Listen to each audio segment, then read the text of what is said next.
My name is Rachel, and I am 31 years old.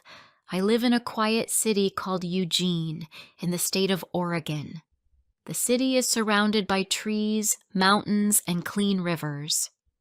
It's a peaceful place with good schools, friendly people, and local shops. I work part-time at a bookstore downtown, and I love reading stories in the soft light of the afternoon sun. I live with my husband Brian, who is 39 years old, and our baby girl Lily. She just turned 1 last month. I also have a 10-year-old son named Ben from my first marriage. Ben is smart, kind, and very close to me. He sees Brian as a father because Brian has been part of his life since he was a little boy. This is my second marriage. I was first married when I was just 21. Things didn't work out.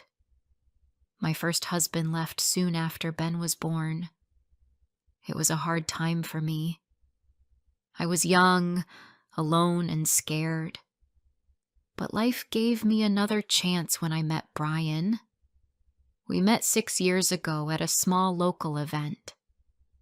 My friend Anna invited me to a summer concert in the park. Families were sitting on picnic blankets, kids were running around, and music played in the background. Brian was standing near the coffee stand. He smiled at me, and I smiled back. That's how it began. He came over and said hello. We talked about music, about the weather, and about where we lived. His voice was calm, and he looked me in the eyes when he spoke. That made me feel safe. After the concert, he asked if we could meet again. I gave him my number. For weeks, we spoke on the phone every night after Ben went to bed. I looked forward to those calls. Brian listened. He didn't judge me. He didn't try to fix everything. He just made me feel like I mattered. We started going out. Sometimes we had coffee at local cafes. Sometimes we walked around the river trail with Ben. Brian played basketball with Ben at the school court, and Ben laughed more than I had seen in a long time. One day, Brian brought me a small bunch of yellow flowers. "They looked like your smile," he said. I didn't know what to say. No one had said something like that to me before. I felt lucky. Brian had never been married before. He didn't have children. He said he was ready for a family. I believed him. A year later, we moved into a small house near the bookstore where I worked. It wasn't big, but it was warm and cozy. I painted the walls soft blue, and Brian planted flowers in the yard. Everything felt perfect until small things began to change. One Saturday, I was cleaning the bedroom closet. I found a box under some old clothes. Inside was a folded letter and a photo. The letter was written in neat handwriting with blue ink. The photo was of Brian and a young woman. They were standing by the coast, arms around each other. They looked like teenagers, maybe 17 years old. I looked at Brian's face in the photo. He looked completely in love. My chest felt tight. I closed the box and sat on the bed. Who was she? That night I asked him. "Her name was Claire," he said after a long pause. "We were together in high school. She was my first love." I nodded and waited. "She didn't wait for me when I went to the army," he added. "She met someone else while I was away. It broke my heart, but that was years ago." "Why do you still have her letter and photo?" I asked. He looked down. Some memories stay with you. That's all. I didn't want to ask more, but something felt different after that day. Not because of the photo or the letter, but because of how he spoke about her, softly, with sadness in his eyes. Days passed. I tried to push the feeling away. We had a good life, a happy baby, a kind son. I didn't want to ruin it with questions from the past, but it didn't go away. Sometimes Brian would sit on the porch in the evenings, staring at the street or the sky. He would hold something in his hand. I looked once. It was the same photo. He didn't know I saw him. One Sunday, we visited Brian's parents for lunch. His mom made her special vegetable soup, and his dad talked about old fishing trips. Everything felt warm and normal until his mom said something. You know, she said to me with a soft smile, Brian was so in love with Claire back in the day.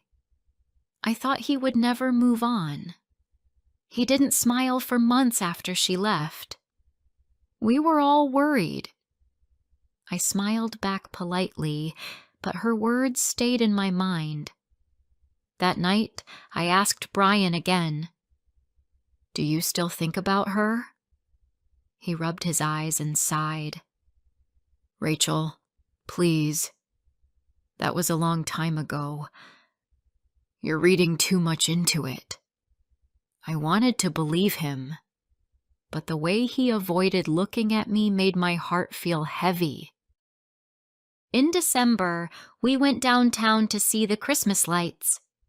The streets were full of people. Ben was eating roasted almonds, and Lily was asleep in her stroller. We were walking past a bookstore when Brian stopped suddenly. He didn't say anything. He just stood there, staring at someone across the street. I followed his eyes. There she was. A woman in a red coat, long brown hair, holding a child's hand. A man stood beside her, smiling as he placed his arm around her. They looked like a happy family. Brian didn't move. He stared at her like the world had stopped. I touched his arm. Is that Claire? I asked softly. He didn't answer at first. Then he said, Yes. He didn't speak again for a long time that evening. When we got home, I put the kids to bed and sat beside him on the couch. Do you still love her? I asked. He turned his face away. You're imagining things again. But I saw your face. You looked at her like you missed her. I was just surprised to see her. Are you sure? I asked. He stood up and walked away without another word. I stayed on the couch, holding a pillow close to my chest. My heart felt small and quiet. I didn't know what to believe anymore. Before I share the rest of my story, I want to ask you something. Where are you listening from? It gives me strength to know someone is hearing my words. Someone who understands me. Please tell me in the comments. I would really love to know. After that night, things were not the same between us. Brian said nothing about seeing Claire again. He acted like it never happened.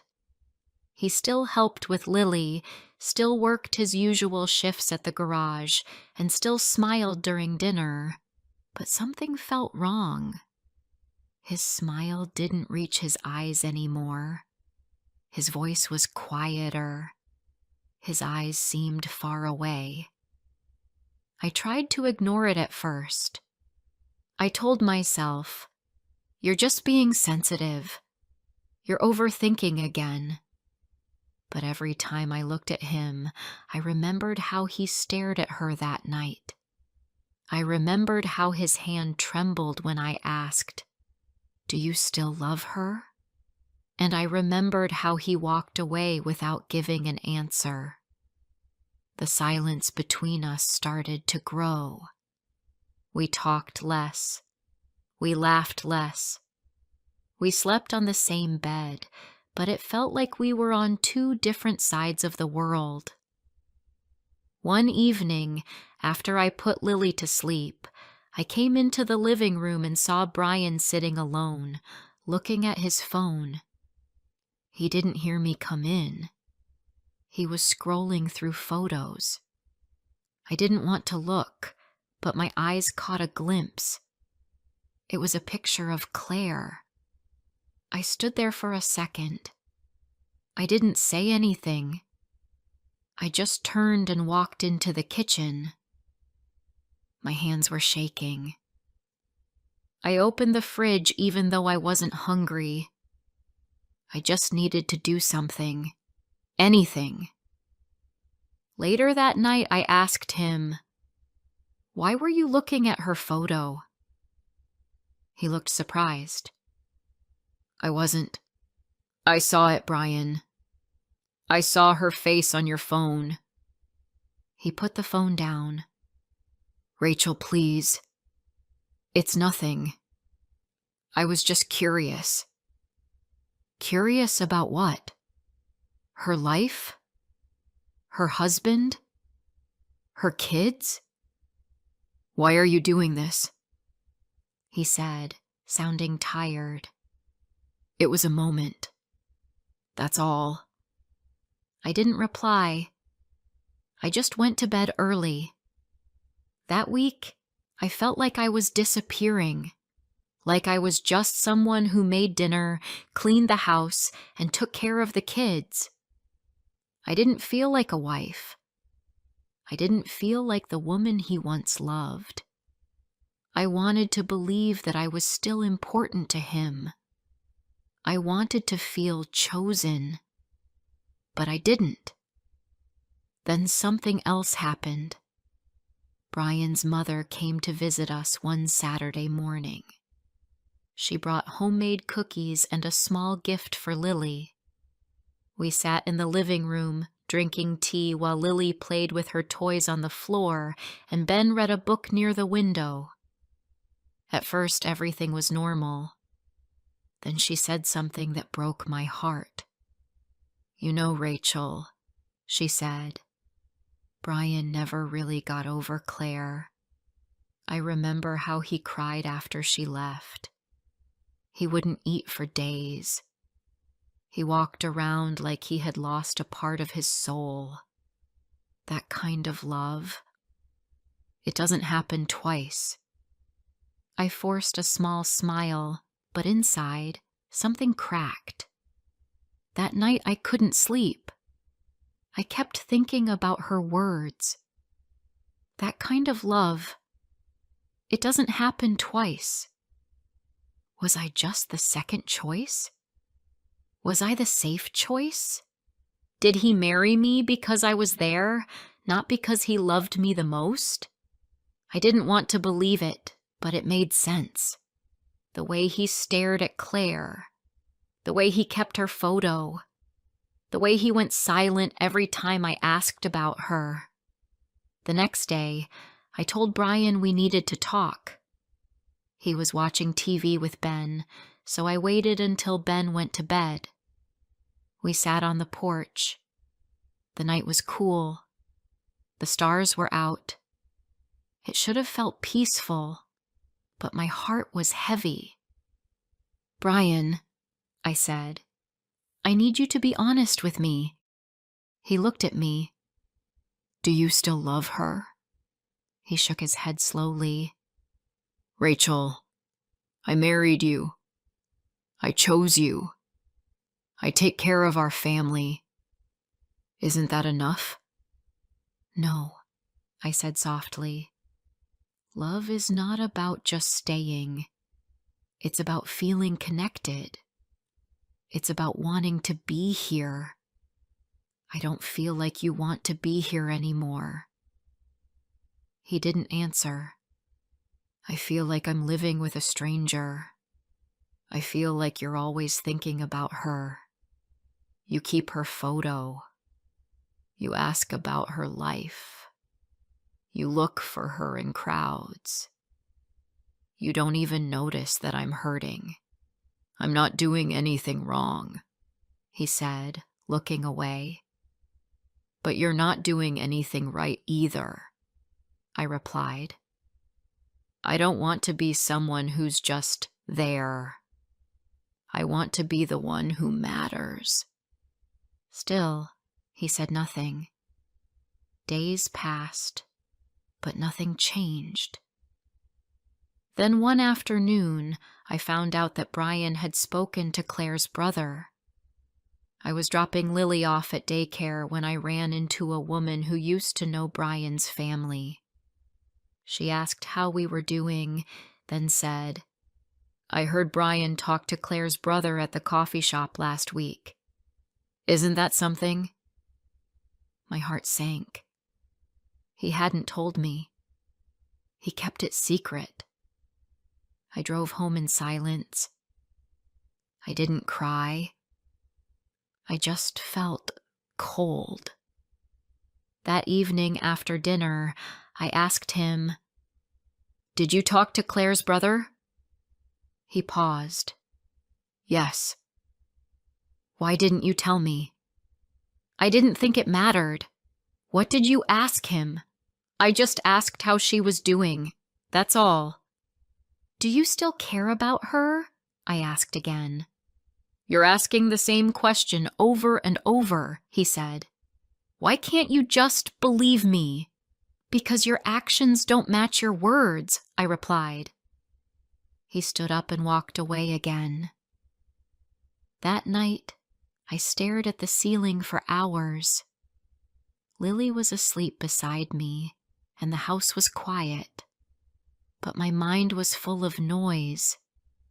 I thought about our first days, his soft voice on the phone, his laughter in the park, his hand in mine. Where had that man gone? I thought about everything we had built, our home, our kids, our shared life. But I also thought about what I had lost, my joy, my peace, my place in his heart. Maybe he loved me once. Maybe he still cared. But love should never feel like a competition. I should not have to fight against a memory. The next morning, I looked in the mirror. My eyes looked tired. My heart felt tired too. I knew I couldn't keep living like this. I needed answers. I needed truth. I needed love that was real, not something left over from a past he couldn't let go of. I made a decision. The next morning, I woke up early. The sky outside was still dark. Rain tapped softly against the window. Lily was still sleeping beside me, her tiny hands curled under her cheek.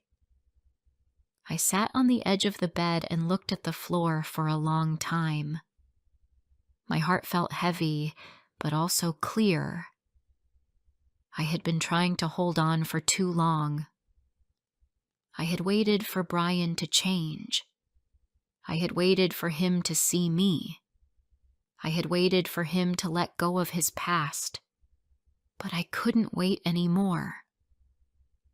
That morning, I made breakfast like I always did: eggs, toast, and tea. Ben came into the kitchen, still sleepy. "Morning, Mom," he said. I smiled and kissed his forehead. "Morning, sweetheart." Brian walked in next. He sat down at the table without saying much. I gave him his plate and poured him some tea. He looked tired, like he hadn't slept either. After Ben left for school and Lily went down for her nap, I asked Brian to sit with me. "We need to talk," I said. He looked at me, silent again. "I've thought about this for a long time. I've cried. I've waited. I've asked you again and again, but I can't keep doing this." "What are you saying?" he asked, his voice quiet. "I'm saying I'm done." He stared at me. "You're leaving?" I nodded. "Yes. I don't feel loved, Brian. I feel like I'm always second place. I feel like I'm living in her shadow." "I told you it's not like that," he said, his hands on the table. "But it is like that," I said gently. "Your heart never fully came to me. You kept it in the past. I don't want to live with someone who's always looking back." He leaned back in his chair. "What about Ben? Lily?" "I will always be their mother," I said. "And I will always make sure they're okay. But I need to take care of myself too. I need to be in a place where I feel seen, where I feel enough." "Where will you go?" he asked. "I'll stay with my cousin for now," I replied. "She has a room for me and the kids. It's not forever, just until I figure things out." He didn't try to stop me. He didn't fight. He just sat there, staring at his tea. And somehow, that made the decision even more clear. If he had truly loved me, he would have held on. He would have tried. But he let me go with silence. That afternoon, I packed a few bags. Ben came home from school and saw the suitcases. "Are we going somewhere?" he asked. I sat him down and told him gently, "Yes, honey. We're going to stay with Aunt Julia for a while." "Why?" he asked, confused. "Because Mom needs some time. Things with Brian haven't been easy, and I need to take care of myself so I can take better care of you and Lily." Ben looked down. He was quiet for a moment, then asked, "Are we coming back?" "I don't know yet," I said honestly. "But everything will be okay. We'll make a new home. We'll still read books, eat cookies, and laugh at silly movies." He nodded slowly. "Okay." We left that evening. I didn't say goodbye with tears. I didn't slam the door. I simply picked up Lily, held Ben's hand, and walked out the front door. It was raining again. We reached Julia's place just before sunset. She hugged me tightly and didn't ask too many questions. She simply said, "You're safe here. Take your time." That night, after putting the kids to bed, I sat on the small couch in her guest room. I finally allowed myself to cry. Not because I was weak, but because I had been strong for too long. I cried for the years I spent feeling not enough. I cried for the love I gave and didn't receive back. I cried for the silence I had lived with. But most of all, I cried because I was free now. In the days that followed, I began to feel like myself again. I woke up early and walked with Lily in the garden. I helped Ben with his homework after school. I started writing in a notebook, something I hadn't done in years. I wrote about how I felt. I wrote about the small moments I missed, my own laughter, my own dreams. I didn't know what the future would look like, but for the first time in a long time, I knew it was my future. Brian called once. He asked how we were. I told him the kids were okay. He asked if I was coming back. I said, "I don't think so." There was silence on the other end. "I'm sorry," he finally said. "Me too," I replied. And that was the last time we spoke. Months passed. Life began to feel light again. I found a new job at a small office. Ben made new friends. Lily started walking, and her giggles filled the room every morning. One evening, I sat with Ben under the stars. He pointed up and asked, "Do you miss Brian?" I thought about it and said, "Sometimes. But sometimes missing someone doesn't mean you should go back to them." "Are you happy now?" he asked. I looked at him and smiled. "Yes, I am." And I meant it. I didn't have all the answers. I didn't have everything figured out. But I had something I had lost along the way. Myself.